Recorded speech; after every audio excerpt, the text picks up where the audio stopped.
In bowling, Ken Reid pretty much never threw gutter balls, but in life, well, that was a different story. Sure, on the surface he had it all, a beautiful wife, friends to party with, and prize money from doing what he loved most. But in reality, he was stuck in a rut, and it took a tragic accident for him to realize it. I should be dead. There's no medical way that I should be alive.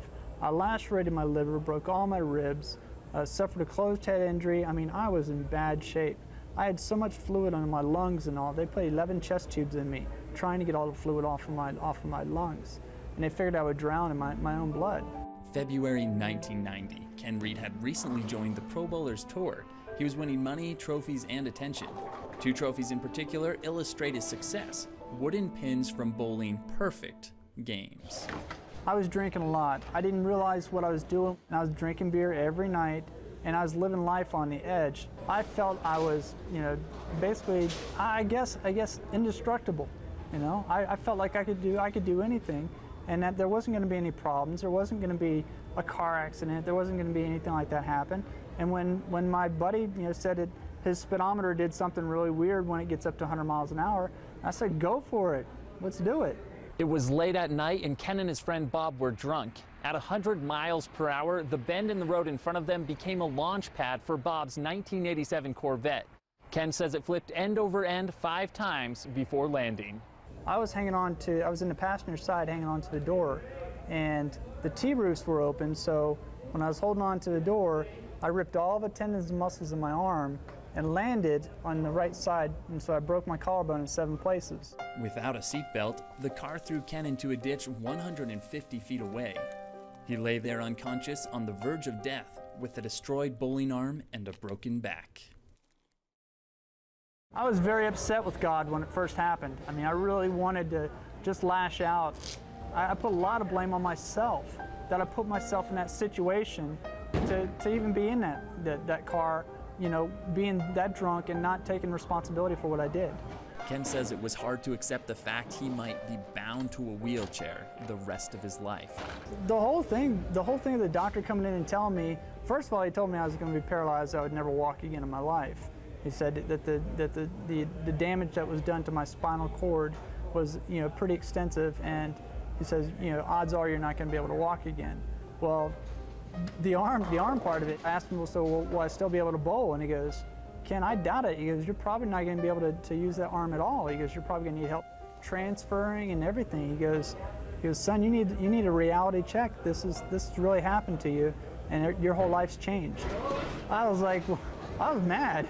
I said, I'll tell you what, when I do walk again, I said, I'm going to walk up those steps, and I'm going to slap you upside the head with my bad arm. And he said, okay, Ken, I hope you do. I really do.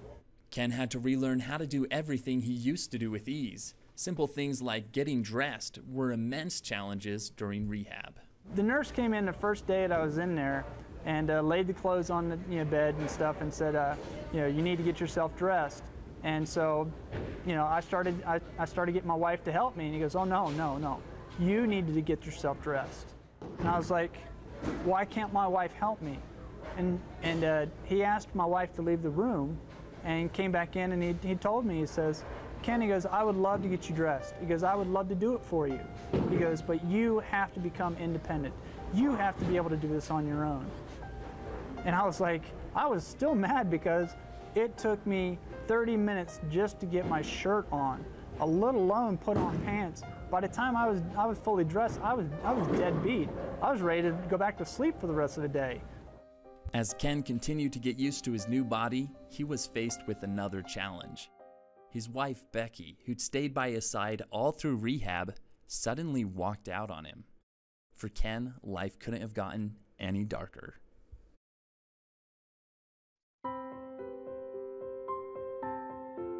I was a single mom, and Chantel had asked me if she could have a dad. One night, I prayed and prayed and prayed, and I told God that I was really bad at picking out men. So if he could send somebody to me and just let me know if he was the right guy, then I would be okay, whoever he sent. Love and cherish till death us do part. Well, I went down to the dance floor, and I looked over at Ken, and it was really crowded that night. But it was like, all of a sudden, there was just this straight path between me and him. And it seemed like the parting of the Red Seas, and all of a sudden, this beautiful girl comes out of this crowd. I'm just gonna go and ask him to dance, see what he says. I'm in a wheelchair. I said, sure, I'll dance with you. And so they got me out on a dance floor, and I'd become pretty proficient at doing wheelies. And got out there, and fast song started up, and I got up and started doing 360s and spinning around.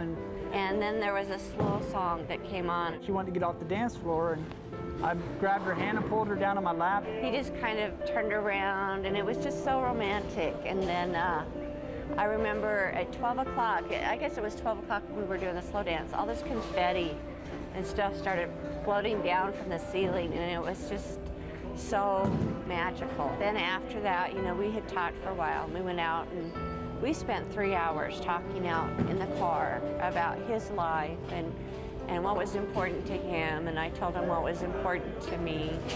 And it was like a moment, when they tell you that, I'm sorry, that you'll know that that's the right person.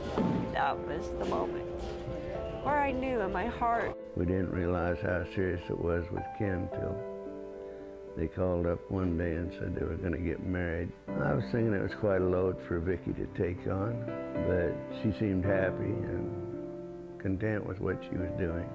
Ken has now been married to Vicki 19 years. Aside from his 22-year-old stepdaughter Chantel, he has a 16-year-old son. You're perfect, Mom. And this year, he became a grandpa. I got another smile. His new family is an important part of his life and a source of great joy. But that isn't the only aspect of his life that's taken a tremendous turn for the better. Doctors had told Ken his injuries could prevent him from ever bowling again. While Ken hasn't gained back the ability to walk, he has gained mobility in his arm. And with that mobility, he's rediscovered bowling. The ball really was heavy when I first went to pick it up. I had to switch the weights in the ball. I was using a 15-pound ball before the car accident, and there was no way I was going to be able to hold on to a 15-pound ball from the chair. So I lowered the ball weight down to about a 10-pound ball, and it felt so heavy. And I was able to swing it back and forth, and I didn't have a whole lot of pain, so it felt pretty good. And I knew from that point on that I could do this. Still, never in his life had he had as hard a time knocking down the pins as he did that first time from a chair. It was definitely a new experience, because I'd averaged 234 coming off the tour, and when I first came out of rehabilitation, the first game that I bowled, it was a 10, a 10, 1-0, and throwing the ball in the gutter just about every single shot. But I knew that I could keep going because my arm was supposed to really kill me, and it didn't hurt that bad. And so I was able to keep on bowling and ended up with a 10. I knew there was only one way to go, and that was up from there. Ken has come a long way since that first game. He's trained regularly and brought his average up higher and higher. And while his numbers today are still far from what they used to be, he hasn't let that bog him down. Right now I'm averaging 134 from the wheelchair, basically down 100 pins from where I was on the Pro Bowlers Tour. But I'm doing pretty good, and I would say probably most of the time when I'm bowling now, I'm shooting games of 140, 150, so my average has been steadily going up. I'm trying to get the elusive 200 game. That's what it's what I was averaging back when I was on the tour, and I want that 200 game. I bowled a 195, but I'm getting closer, so I got a feeling it's going to be this year. I'd like to welcome Reid. Ken has competed in various wheelchair bowling tournaments and even in some able-bodied competitions. While he's optimistic, he's certainly not making the money he used to from bowling, and definitely not making the money he'd once hoped to make from it. But that's all right, because Ken has found something he says is even more meaningful to pursue as a career.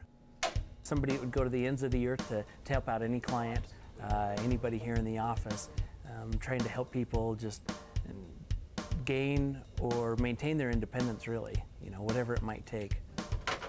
It is the most rewarding job in the world. I mean, it's not the greatest pay in the world, but it is the most rewarding because you can take somebody that just had a traumatic accident and show them that, you know, yeah, life has changed. It still goes on, and you can make the best of yourself out of this. Okay, you want to do it around 10 o'clock? Once I see somebody that's down in the dumps, that's able to make it out and go out and become, you know, fully employable again and live their life, you know, just like they were living it before. That is the most rewarding part of my job, is being able to help somebody that way. He's been a real inspiration as far as his independence, his ability to take some of the struggles that he has, maybe some of the barriers that he has, and really overcome all of those. You see Ken in a chair, and it's just part of him. That I don't think that limits him in any way whatsoever. I've never seen any ways that he might not be able to do anything that anybody else, whether in the office or, you know, out in public, can't do. He just figures out a different way to do it, really. He's a great guy to work with. He's always on top of things. He always shows clients, you know, new ways to do things. It's kind of the fun part about our jobs, is we get to show people that life goes on after the injury. They've had a change in what they thought was their life plan. The challenges are just there to be overcome. You know, he has a philosophy, probably the same as I do. We're dealt a hand of cards, but it's what we do with them. It's not the cards we're dealt, it's the choices we make. Part of a day's work for Ken includes going out and visiting clients. Hey, Fred. Fixing things for them. Actually, the reason why I've got the gray hair is because I have to deal with you. And dropping off new equipment. Well, you're doing really good, doing really good. And to some, he's become something of a hero. This is what we told him we needed, and he's been hunting, trying to find it, and he's found it and called us and told us, I found it, and I'm going to bring it over. Oh, that feels good. It just makes my husband and I really happy, because the wheelchair we have is so heavy, my husband can't load it. So we haven't been able to go to many places. Now I'll be able to go to parks. He'll be able to push me. I'll be able to go over to family members, and he can push me over to visit with them. It'll be wonderful. Yeah, what I'll do is... And like many heroes, Ken has a signature set of wheels. How he gets in the truck and puts his wheelchair in the back of the truck and closes it. It's just amazing. He always says, I'm not a van man, so he gets his cool truck, figures out a way to get in and out of it. The Reid Mobile gives him the independence and style he wants, but it does have a downside. It takes 4.5 minutes for him to get in it, and another 4.5 minutes to get out. And he says that feels much longer when it's raining. Ken has developed patience, though. He's had to. Pretty much everything takes him longer than it used to, and he's used to that. Looking back, Ken's life hasn't been much like what he expected it would be. 20 years ago, he had no idea where he'd be today, who he'd be with, what he'd be doing, and how he'd be doing it. In a way, it took falling into one rut for Ken to pull himself out of a bigger one. It's been an uphill climb, but he says if he could turn back time, he wouldn't trade his life now for what he had then. He says he's happier because his injury opened his eyes to what's truly important in life. He has a new job to do, people to inspire, a new family to love. Today, he's winning a different and much more important kind of game.